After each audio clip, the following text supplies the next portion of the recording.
تو ہم کیا کہہ سکتے ہیں کہ معنی دار لفظ ہی کیا ہو گیا؟ کلمہ۔ کلمہ وہ لفظ ہے جو کوئی معنی دے، ٹھیک ہے، ایک لائن میں، یا پھر کلمہ وہ لفظ ہے جو بغیر کسی دوسرے لفظ کا محتاج نہ ہو، بلکہ بغیر کسی دوسرے لفظ کے اپنا معنی دے۔ تو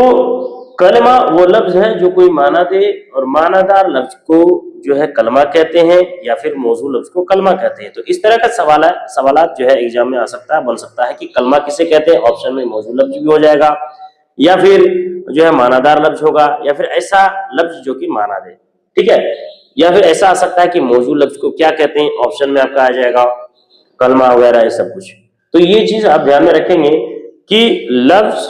دو طرح کا ہو گیا، موضوع اور مہمل، اور موضوع لفظ